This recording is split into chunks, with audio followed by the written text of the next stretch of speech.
Hello everyone and welcome to a new video, this time about a flat earther that we haven't actually talked about. The name is Awake Souls, and I found them when YouTube suggested to me an old debate between them, some other flurf, and Mr. Sensible, and I thought I'd have a look. They referenced their heliocentric debunks a whole bunch of time. And I can't wait to see how my last 5 years of studying astronomy and physics have been completely wasted. Let's have a look. I'm not starting at the very beginning because they talk about, like, in the intro, about a whole bunch of things about definitions that I don't think are necessary to understanding. All of that we are talking about here, if it's something that I deem necessary, I would have explained it either way. So let's go. Now you will notice that the moon is defined as having an orbit that is tilted 5 degrees to the ecliptic plane. That is correct. The moon's orbit is indeed tilted 5 degrees against the ecliptic, if you will, and it goes around this orbit roughly every 28, 27, something like that days. That 5-degree tilt is defined to the ecliptic plane, not Earth's 23.5-degree tilt in heliocentrism. That is correct. As you can see in each of these diagrams, the tilt of the moon's orbit is contrary to the tilt of Earth in the heliocentrism. So now that that is also correct. You have the lay of the land in heliocentrism, let's dive a little bit deeper. Let's take a look at what heliocentrism calls the nodes. We have the March equinox and the September equinox being labeled as the nodes. Each of these nodes are the only time eclipses of the sun and moon could ever take place. That's not true. Eclipses can, in principle, happen every month. Can. Not do, but they could happen every month. They are a bit more common in June and December, if I recall correctly. There's actually a list of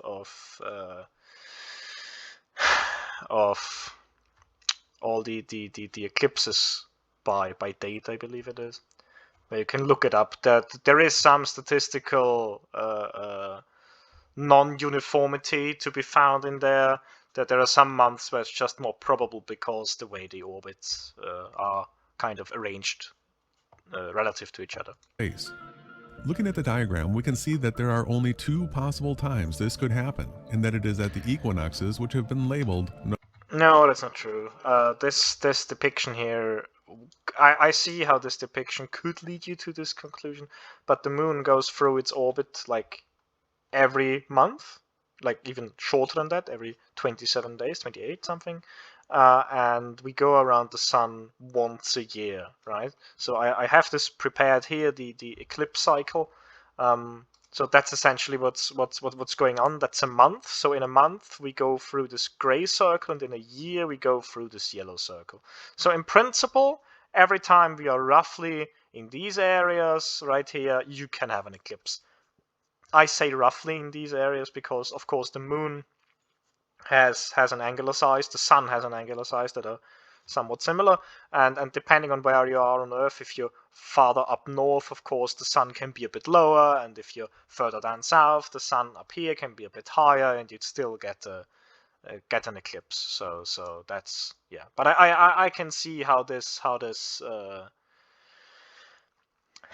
graphic would make you think that is actually what's going on, you know. So, like, if the sun's here, right, and the moon's here, I mean, they are put here at the same distance, which obviously they are not, right? So the moon would be a lot closer. Like, if the sun's here and the moon would be around here, like on this height, so to say, and you're far up north, that's fine. That checks out, right? Nodes. Let's zoom in on the March node, as this will be the easiest to see. In heliocentrism, the moon must transit in front of the sun in order for a solar eclipse to take place. Now, as we know, in heliocentrism, the Earth is moving 67,000 miles per hour around the sun. Ah, yes, using miles per hour, the telltale sign of someone not being literate in science. And the moon is traveling 2,288 miles per hour around Earth. I'm afraid I know what's going on now. So we see here at the March equinox that Earth is moving 67,000 miles per hour this way, and that the moon is moving 2,288 miles per hour this way. With Earth having a diameter of less than 8,000 miles, the transit of the shadow would take roughly 6 minutes and 56 seconds at the combined speed of 69. Okay. It happened either way, right? You can't escape the inevitable or death of a fluff making a mistake that would be easily avoidable. Okay, so what about these velocities? This something that I won't pronounce because it's not metric is the velocity of the Earth going around the Sun. As you know, the Moon orbits Earth, so the Moon also has this velocity, plus or minus, depending on if you want to get vectors in the game or if we're just doing linear velocities, so to speak, plus or minus this velocity here. So really, you could calculate it with, like, if it's just about how quickly the shadow would be moving around Earth, Moon's shadow, right? You could, and that's a very simple calculation, ignoring that this is most likely an average, right? That's an average velocity. The actual velocity, I have it here in reasonable units. So the mean orbital velocity is pretty much 1 kilometer every second, 1.022. So let's say 1 kilometer a second, and it goes up and down by a bit, you know. So the minimum orbital velocity here is 0.97 kilometers a second, right? So yeah. That it's completely ignoring that. It's also ignoring that this is not a linear, like the Moon is not moving linearly, but like on an ellipse. So, you know, obviously, then it won't be linear. We are completely ignoring that that the Earth is also not all the time moving at this velocity, but it's not important because, you know, the Moon. Okay, the Moon is also not the same distance every time, you know, and a whole bunch of all of these things. That the Moon usually isn't like cutting, that the shadow isn't usually cutting straight through the Earth, but usually it does a small little U shape like that, or sometimes like that. It doesn't often go like straight across. Although of course that happens too, but it's somewhat rare. Miles, the transit of the shadow would take roughly 6 minutes and 56 seconds at the combined. It really wouldn't. If you do a very brief calculation with 1 kilometer a second, and this is again, that's very rough. If you say we are moving at 1 kilometer every second, and the Earth has a radius of 6,371 kilometers, so we have that's 12,700. Let's say 12,700. That's good enough for our purposes. You have 12,700 kilometers, and you divide that by the speed so that you get a time, right? If you did that, you would end up with. I mean, we can make it easier. We can say 12,700 seconds, and 12,700 seconds are like 3 and something hours, 3.5. Yeah, there, ish. Yeah, something like that. Like 3.5 hours is what you would expect from a very simple calculation. That should be the average time if the Moon actually does go all across it. Speed of 69,288 miles per hour. Although this is an extreme stretch considering that the Moon's orbit is said to be an average distance of 239,000 miles, thus making the alignment extremely difficult. The longest total solar eclipse ever recorded was 6 minutes 38.86 seconds. But that was the length of totality for an observer. I was about to say that's not the actual speed that the Moon was whizzing about. Anywhere along its path. The actual length of the eclipse transiting across the face of Earth took over 5 hours. Yeah, that makes sense. I ended up with 3.5 hours with a very, very rough calculation. Again, my calculation does not take into account the actual orbit of the Moon, that it's not moving in a line, but rather, you know, all of that stuff. So I'm pretty happy. That's a reasonable estimation, I'd say. So the first debunk of helios. Even though now that I think about it, the shadow doesn't move with the same speed as the Moon, because it's like if you move your finger like across a lamp, and your shadow is going to move significantly faster than the object, or slower, depending on how the geometry of the situation actually is. But I am completely fine with it taking hours.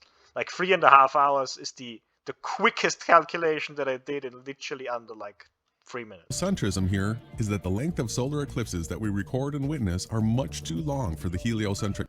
And that's even like if you look at here, they already started it. I in my calculation would have only included the central shadow, right? So they are putting about half an hour too much on here, like 14, almost an hour. 5 hours. So the first debunk of heliocentrism here is that the length of solar eclipses that we record and witness are much too long for the and it's gone now, right? So really we're looking at pretty much 3.5 hours. Well, would you look at that? Who would have guessed that it takes about 3.5 hours for the central shadow to move about? Oh wait, yeah, I did. Jesus. Flat Earthers, please, if you could, do me the favor and actually like have a basic grasp of physics before you make these videos. But then again, you wouldn't be Flat Earthers. I retract the statement. Heliocentric model. Another.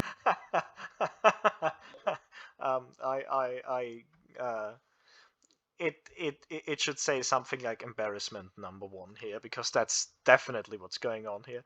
The way to debunk heliocentrism is that we can literally map which direction an eclipse has to happen and at what time.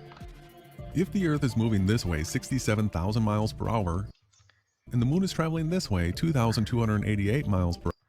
My dude, once again, the Moon's orbital velocity is in respect to the Earth. You can't just add them up. That's not how that works. Then to have an eclipse, be it total or annular or partial, the path of the eclipse must be from the south to the north during the March equinox. The reciprocal. Well, now at the March equinox, it should be pretty much along the equator, right?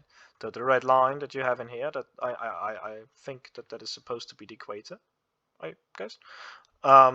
It should waltz along that if it's perfectly like at this position in the orbit, if it's exactly at the node, at the ascending node, right?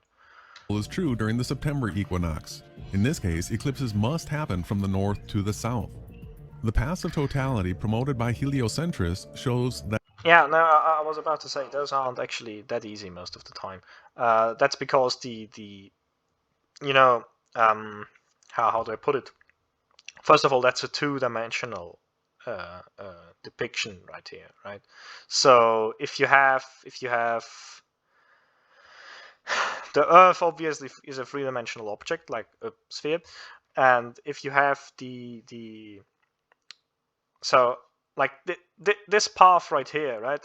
It looks all crooked and stuff, but that's because this is a depiction. Like we are trying to project the path it takes on a sphere, which is obviously kind of straight, and we project it onto a 2-dimensional plane.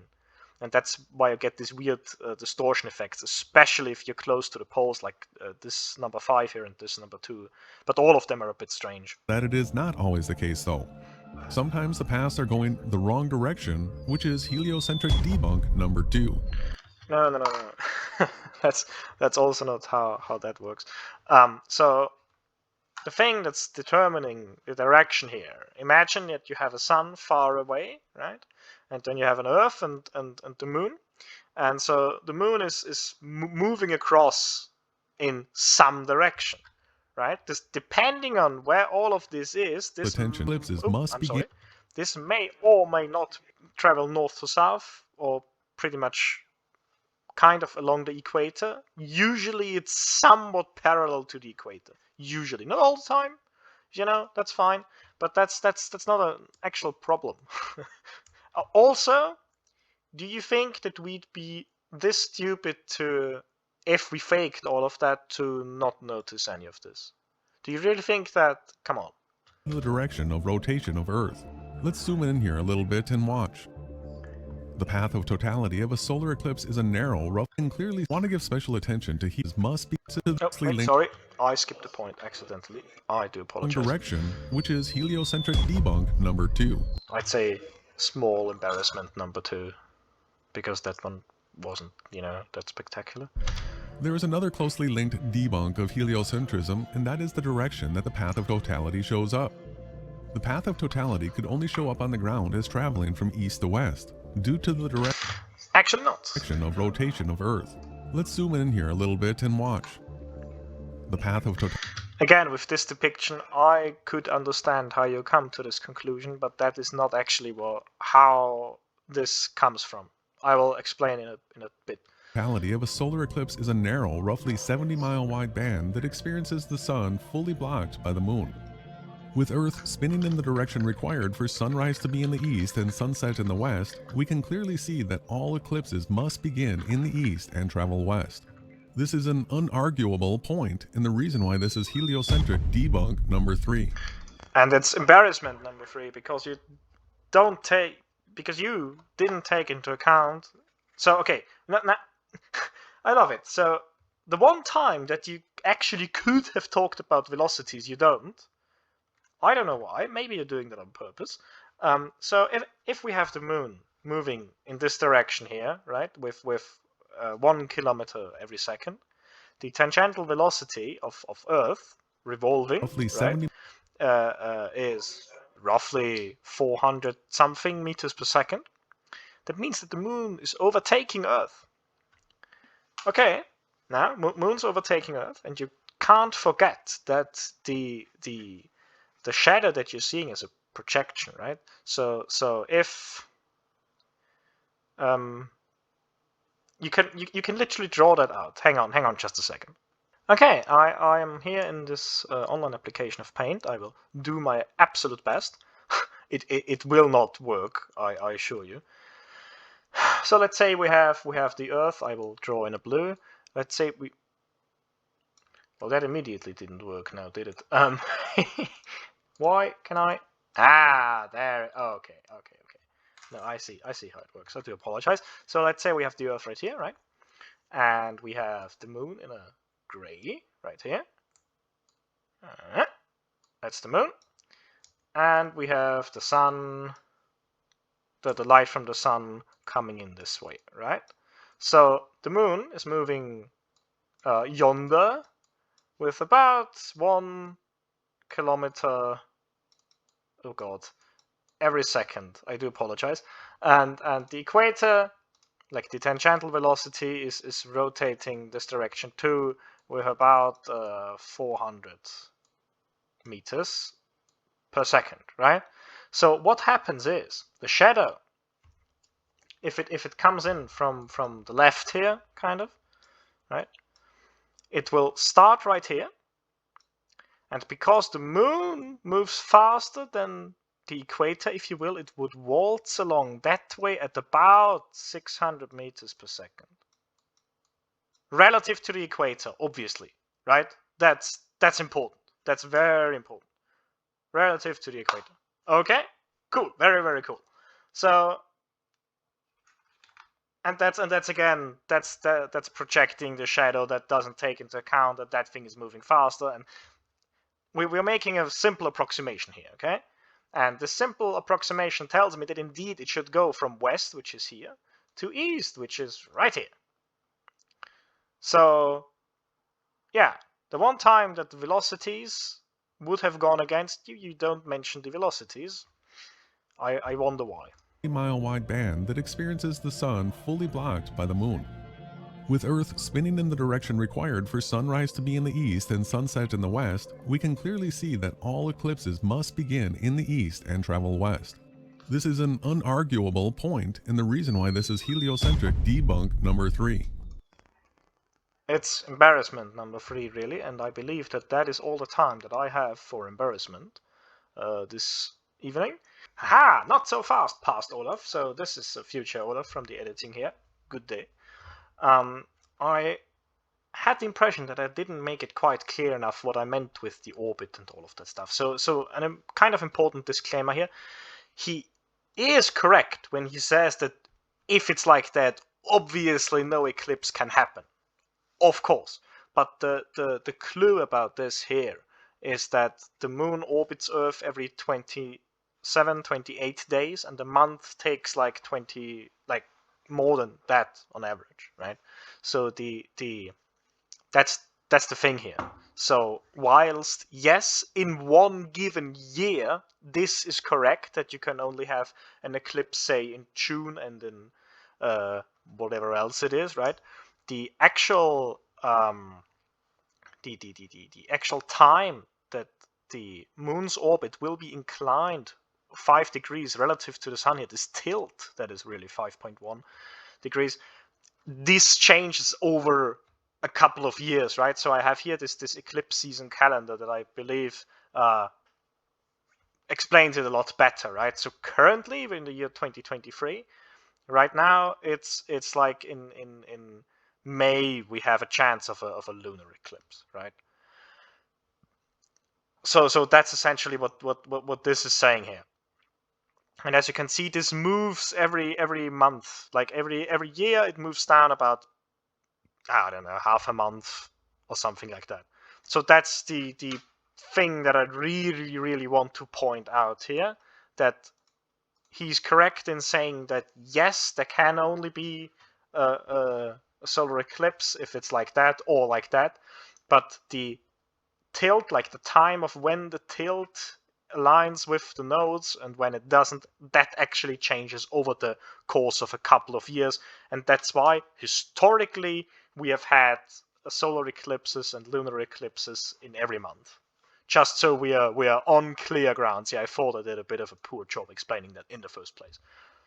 So I thank you very much for watching. If you enjoyed this video, I would appreciate if you left a like, and if you enjoyed it a lot, maybe I can get you to consider subscribing. Either way, I thank you very much for watching. I will see you in the next video, and until then I wish you a nice day. Goodbye!